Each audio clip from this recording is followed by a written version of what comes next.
So hello guys, welcome back to a new video. ఈరోజు మనం Duke 390 advantages and disadvantages చెప్పబోతున్నాం. పిల్లి చూడొచ్చు మీరు, పిల్లి మొత్తం ఎక్కి ఎట్లా వేసిందో.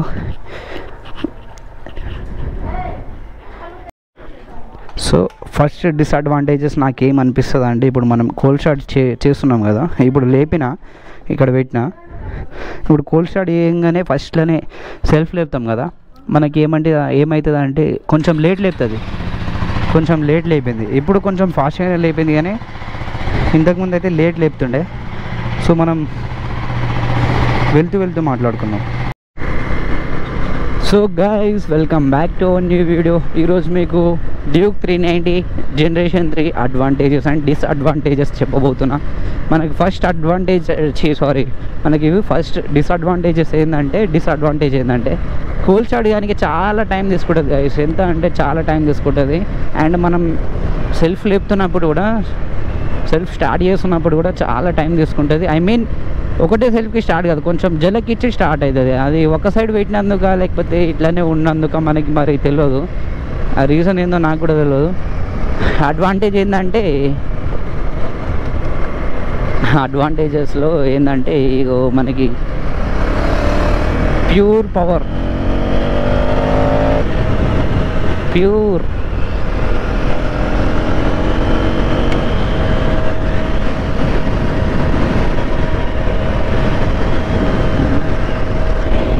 I have to see camera angle ఎట్లా వస్తుందో. సో మనం మన డెస్టినేషన్ దగ్గరికి వెళ్ళి మంచిగా ఒక రివ్యూ అయితే తీద్దాం, నడండి. సో మనం ఒక మంచి ప్లేస్కి అయితే వచ్చేసినాం. మంచి ప్లేస్ దగ్గర ఉన్నాం. ఇక్కడ మీ సైడ్ ఏమంటారో తెలియదు, కానీ అందరి సైడ్ అదే అంటారు, డబల్ బెడ్రూమే అంటారు. దీంట్లోనే ఏమంటారు, డబల్ బెడ్రూమే అంటారు. సో ఇక్కడ కొంచెం ఎవరు రారన్నమాట, న్యూసెన్స్ ఎక్కువ కాదు. ఐ మీన్ ఇక హాస్టల్లో ఉన్న వాళ్ళని అక్కడ గురుకుల ఉంది. Duke 390 generation 3 advantages and disadvantages అయితే చెప్పబోతున్నాను. అడ్వాంటేజెస్ అంటే ఆల్మోస్ట్ అన్ని అడ్వాంటేజెస్ ఉన్నాయి. డిస్అడ్వాంటేజెస్ ఏమున్నాయంటే, మనం ఇక్కడ వన్ సైడ్ పెడతాం కదా స్టాండ్ పెట్టినప్పుడు, సో మనం సెల్ఫీ ఇవ్వగానే కొంచెం టైం తీసుకొని స్టార్ట్ అవుతుంది. అదేందో ఆ ప్రాబ్లం ఏందో నాకు కూడా అర్థం కాదు. అండ్ ఇంకొక డిస్అడ్వాంటేజెస్లో ఏం యాడ్ చేద్దాం మనం అంటే, పూర్ మైలేజ్ అంటే అసలు మీరు ర్యాష్గా కొడితే అసలు మీకు మైలేజ్ ఇవ్వదు. ఈ వెహికల్ మైలేజ్ ఇవ్వడం అయితే చాలా అంటే చాలా కష్టం.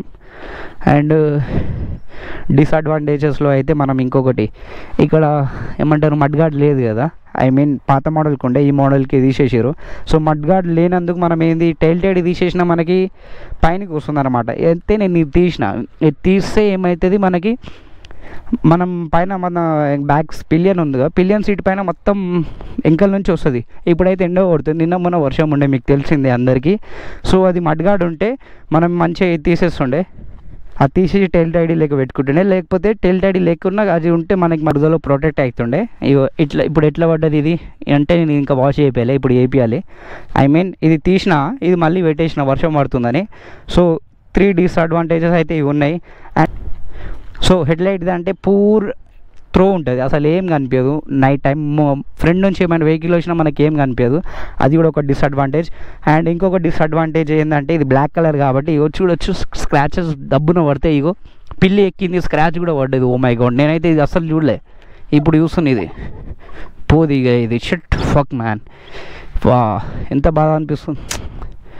మీకు కూడా మీ బైక్స్కి ఇట్లా స్క్రాచ్ పడితే ఎంత బాధ అనిపిస్తుంది. ఈ బ్లాక్ కలర్ డిస్అడ్వాంటేజ్ చెప్పబోతున్నప్పుడే స్క్రాచ్ కూడా వేసేసింది పిల్లి మొత్తం. ఇగో పిల్లి ఎక్కి ఎట్లా వేసింది చూడండి మీరు.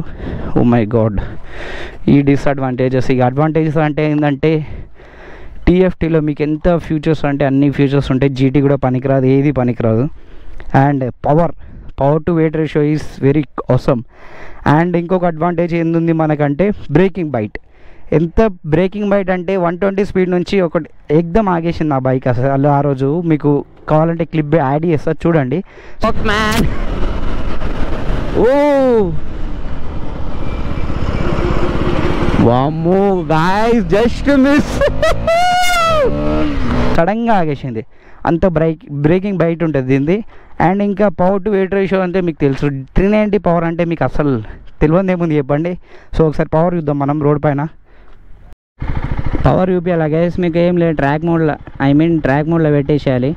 పవర్ ట్రాక్ మోడ్లో పెట్టకపోయినా మస్తు అవుతుంది. టీసీఎస్ అయితే ఆఫ్ చేయాలి మీరు, ఆఫ్ కావాలి. ఇంకొకసారి ఆఫ్ చేద్దాం. ఎక్కడికి వెళ్ళి టీసీఎస్ టీసీఎస్ అంటున్నా. నా దాంట్లో టీసీఎస్ అని అలవాటు అయిపోయింది R15లో. సో ఇప్పుడు నేనేం జస్ట్ యాక్సిలేటర్ ఇస్తా, బండి ఆటోమేటిక్ పుల్ అవుతుంది. ఇగో చూడొచ్చు, నేను క్లచ్ కూడా పట్టుకోలే. చూడండి మీరు, బండి అసలు ఫ్లై అవ్వడానికి రెడీ ఉంది. చూడొచ్చు మీరు ఎంత ఫ్లై అవుతుందో. అసలు పంచి చూస్తుర్రు, అసలు ఏకదమ్ పవర్ ఉంటుంది దీంట్లో. ఏకదమ్ పవర్తో పాటు ఏకదమ్ ఫ్యూల్ కూడా తాగుతుంది. ఇక్కడ చాలా పబ్లిక్ ఏరియా కాబట్టి మనం అంత చేస్తలేం. జస్ట్ మీకు ఎగ్జాంపుల్కి జస్ట్ నేనేం చేయ, జస్ట్ ఏమంటారు, కొంచెం క్లచ్ పట్టుకొని పవర్ చూస్తుర్రా, ఇట్స్ ఎనఫ్. చాలా పవర్ ఉంది దీంట్లో. దీన్ని ఒక మంచిగా కొత్త రైడర్ లాగా మనం నడిపితే అసలు తట్టుకోలేము, అంత పవర్ ఉంటుంది. మనకి ఎంత మజా వస్తుంది అంటే అంత మజా వస్తుంది. థ్రిల్ లోపల నుంచి ఇంజన్ మనం తీసి పడేసినట్టు అనిపిస్తుంది, కానీ మనకు అలవాటు అయిపోతే అంతేం అనిపిస్తుంది. ఈ పవర్ కూడా తక్కువ అనిపిస్తుంది, కానీ ఇట్స్ మోర్ దెన్ ఇనఫ్. ఇప్పుడు చూడండి మీరు, ఇగో చూడండి మీరు, కాలి లేస్తుంది అసలు.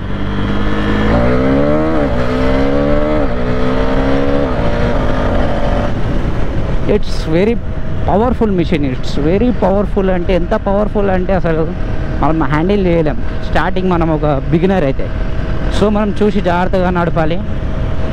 బండి ఇట్లా పుల్ చేస్తుంది. ఎంత పుల్ చేస్తుంది అంటే మొత్తం మనం బ్యాక్ సైడ్ పడిపోతాం. ఇంకా మన బ్యాక్ సైడ్ ఎవరైనా ఉంటే లేస్తుండే బండి, ఇప్పుడు లేస్తలే. ఎందుకంటే జస్ట్ నేను వెయిట్ ఉన్నా కాబట్టి ముంగల్నే వెయిట్ పడుతుంది, ఫ్రంట్ వీల్ పైన ఎక్కువ. అదే నేను బ్యాక్ సైడ్ ఉన్నాను అనుకోండి, ఎవరైనా బ్యాక్ సైడ్ ఉన్నారనుకోండి, చాలా యాక్చువల్ ఇట్లా లేచిపోతుంది. ఇట్లా ఫ్రంట్ వీల్ అసలు అనేది మొత్తం ఎయిర్లోనే ఉంటుంది, అంత పవర్ ఉంటుంది దీంట్లో. ఇది ఒక అడ్వాంటేజ్. ఇంకా అడ్వాంటేజెస్ అంటే ఇగో మీరు చూడొచ్చు, ఫ్యూచర్స్ ఎంత దొరుకుతాయి దీంట్లో. Track mode, street mode, rain mode అందరికీ తెలిసిందే. రెయిన్ మోడ్లో పెడదాం అండ్ ఎంటీసీ ఆన్ చేసేద్దాం. ఆన్ అయిపోయింది. అండ్ సో గైస్ మనం లాంచ్ కంట్రోల్ కూడా ఒకసారి ఆన్ చేసి చూద్దాం.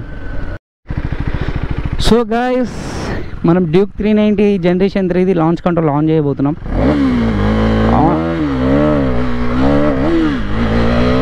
చూడొచ్చు మీరు, టీసీఎస్ ఇగో బ్లింక్ అయితేనే ఉంది, అసలు లేచిపోతుంది. అసలు లాంచ్ కంట్రోల్ కూడా పని చేస్తలే. 1 లాంచ్ కంప్లీట్ అయిపోయింది, 3 లాంచ్ ఉంటాయి. ఇంకొక లాంచ్ చూద్దాం మనం,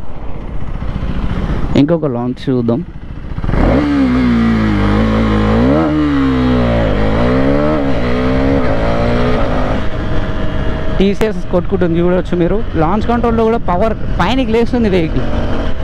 సో ఇది కూడా ఒక అడ్వాంటేజ్ మనకి. డిసడ్వాంటేజ్ అంటున్నా, ఫస్ట్ టైం కదా మనకి అలవాటు లేదు. ఇంకా చెప్తూ అలవాటు అయిపోతుంది. మనం ఇంకా ట్రాక్ మోడ్లో పెడితే ఇది ఫ్యూల్ కాదు, మన రక్తం తాగుతుంది. స్ట్రీట్ పెట్టేద్దాం అండ్ స్పీడ్ కంట్రోల్లో పెట్టేద్దాం. ఎందుకంటే ప్రతిసారి స్పీడ్ వెళ్ళదు, ఎక్కడ వెళ్ళాలో అక్కడనే వెళ్ళాలి. ఈ గుంతలు అంటే చాలా బ్యాడ్ థింగ్ అనిపిస్తుంది నాకు అసలు. స్పీడ్ లాక్ చూడొచ్చు మీరు,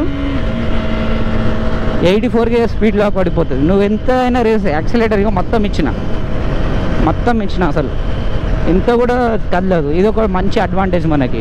ఎవరికైనా బయట మన ఫ్రెండ్స్కి ఇచ్చిన సంథింగ్, ఎవరికైనా ఒక ట్రాయల్ ఇచ్చినా మనం స్పీడ్ లాక్ పెట్టి ఇవ్వచ్చు. అండ్ దీన్ని ఎట్లా మర్చిపోతాం మనం. So you want to see magic, here it is.